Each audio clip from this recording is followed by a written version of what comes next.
Welcome back to my channel For Your Heart and Home. My name is Dee Dee. Welcome into my kitchen.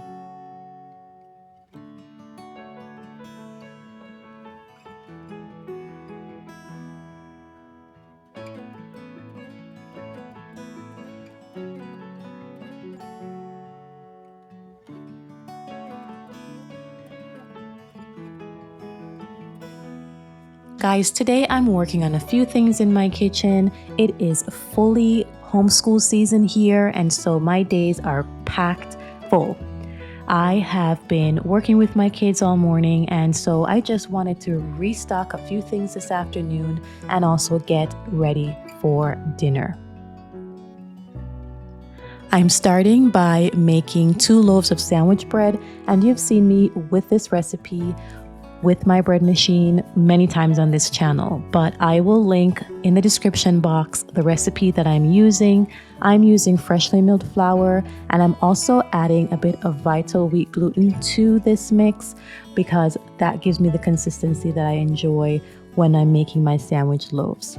So I've always made bread in my bread machine, and today I wanted to make bread and I wanted to make bagels, but I didn't want to wait like 3 hours to be able to have both of them done.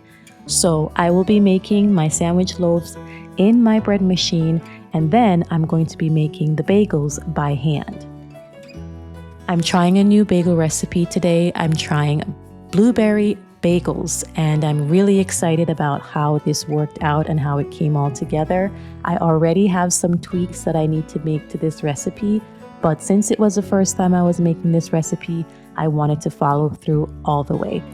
So on screen, you see me putting the ingredients together to make the sandwich loaves. I always start by milling my flour fresh, then I'll add all the ingredients and get that into the bread machine.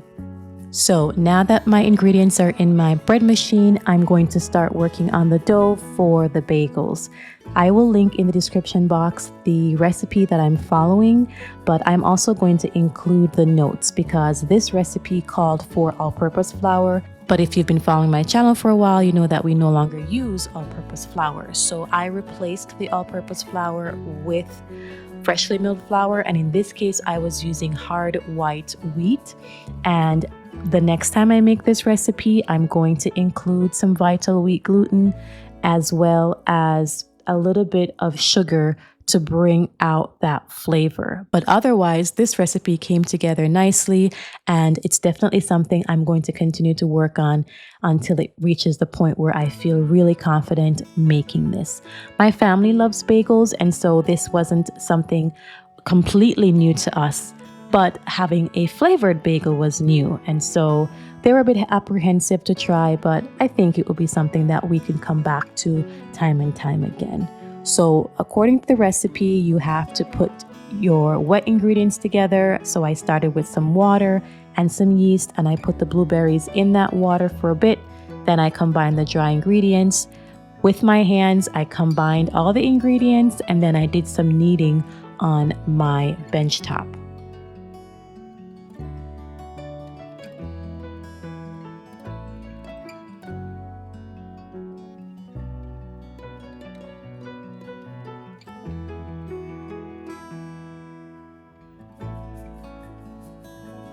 So a note for anybody who is new to transitioning using freshly milled flour. Freshly milled flour usually is not a one-to-one conversion when you're changing a recipe. If a recipe calls for commercially milled flour, i.e. all-purpose flour, then for 1 cup of all-purpose flour, I usually do 1 1/4 cup of freshly milled flour. That seems to be a really simple conversion for me. I'm always adding a touch more flour when I'm using that freshly milled flour because it's so light and so airy. So whenever you're converting a recipe from all-purpose flour to freshly milled flour, always be ready to mill an extra 1/4 cup per cup of flour that you need. So for this bagel recipe, I started with the 3 cups that the recipe called for. But you will see that I had to add more flour as I was going because the dough was very wet. I added an extra cup to that because, again, for every 1 cup of all-purpose flour, you need 1 1/4 cup freshly milled flour for the dough to come together nicely. I wish the dough was a little bit more elastic, and maybe I needed to work the dough a little bit more, but overall I was happy with the results that I got, with this being my first time trying this recipe.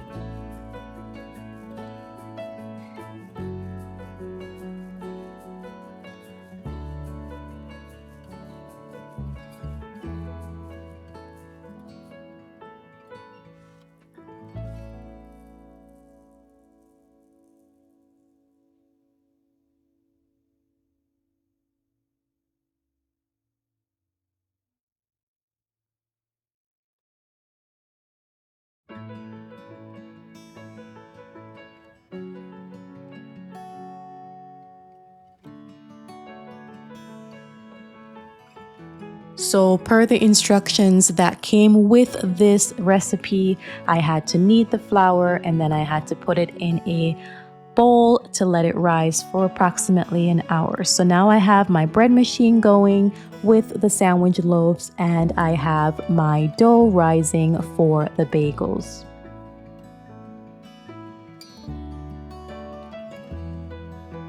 The next thing I'm working on will be some pasta for dinner tonight. We love pasta here, and we love when it's made fresh.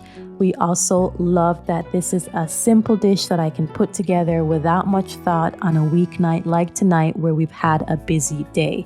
I love that I could just pull some chicken breast from the freezer. It thaws in no time, and I can just put together this meal really quickly. So just a quick note, for the sandwich loaves and for the bagels, I used hard white wheat, and for the pasta, I'm going to be using durum wheat.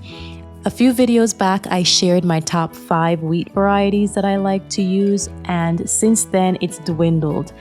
Hard white wheat is now my all-purpose flour. I use it for pretty much anything that I need. I use it for muffins, I use it for sandwich loaves, I use it for bagels. Anything I'm making, my first pull is usually hard white wheat. However, I also use a lot of soft white wheat for cakes or cookies, but I don't make cakes very often, and so I'm not pulling for soft white wheat very often. But I've been experimenting with soft white wheat to make my chocolate chip cookies a little bit chewier, and so hard white wheat is my very top go-to. Soft white wheat for those delicate things that I like to make, and durum wheat for pasta. Those are the 3 that I keep on hand all the time because they cover pretty much everything that I need to make here in my kitchen. So I'm going to pull out my pasta maker now that I have my flour milled. I'm going to get that fresh flour right in the pasta machine, and I'm going to give this pasta machine 3 minutes to run through its cycle. Then I'll turn it off and allow the wheat to absorb all that liquid, and then I will run it through its cycle one more time and then allow it to extrude. So I ended up changing the die on my pasta machine so that I could extrude some spaghetti because we really just wanted spaghetti this night. So halfway through the process, I stopped the machine, changed out the die, and decided to make some spaghetti.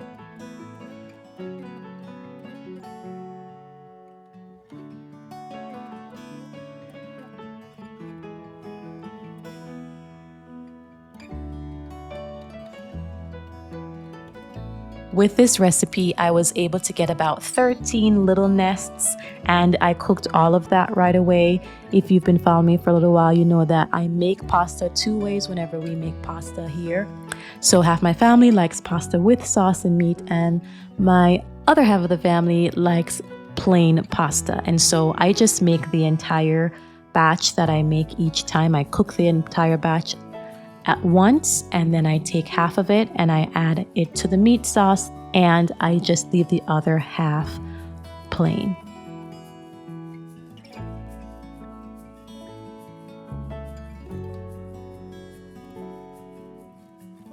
So my pasta is ready, and my bread machine has gone off, and so I am going to generously grease my cast iron pans. I have loved these cast iron pans, but one thing you have to know, you have to grease them like crazy for your bread to come out. And so I always make sure I don't skip this step.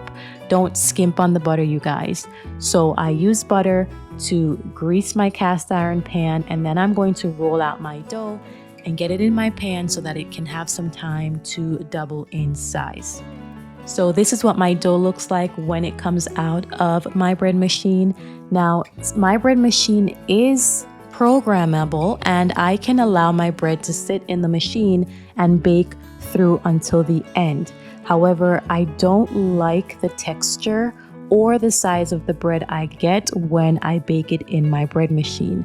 So I always use the dough cycle, which is approximately an hour and a half on my bread machine. I allow the bread machine to knead the dough, proof the dough for the first cycle, and then when it goes off, I will pull out the dough, I'll divide it into two, and then I'll shape it and put it in my loaf pans, and I'll end up with 2 1-pound loaf of bread, which for our family of 5 works out to be about 2 meals. If we have a meal where everybody has bread, then 1-pound loaf of bread is enough for 1 meal.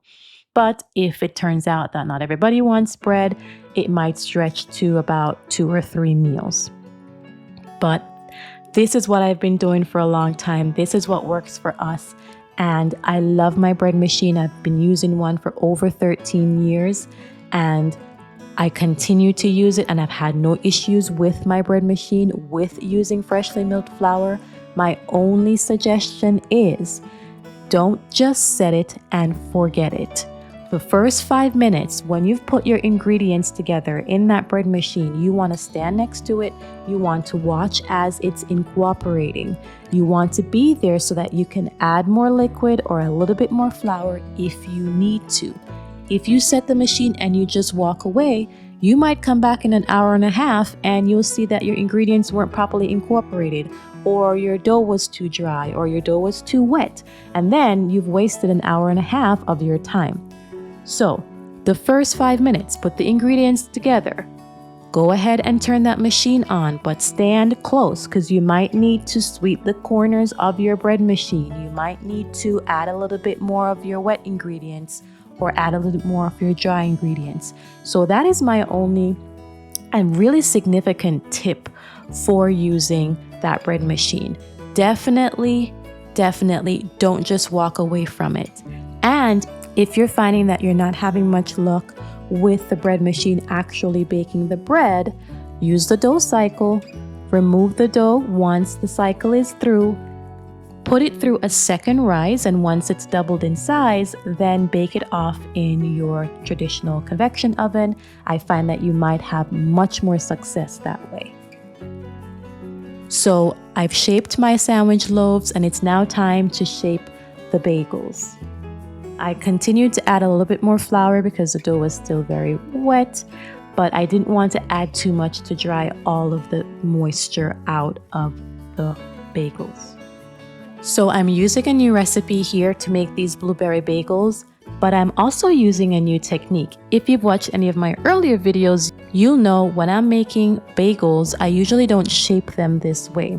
I usually shape them into a ball, and then I use my finger to make the hole in the middle, and then I will roll them and place them on my baking tray. This was similar to what I've seen in the video that I was following for the recipe, and also I've seen other creators use this method, so I said I would give it a try. Now, I actually prefer not working with the dough too much. I find working with the dough too much tends to make it tough.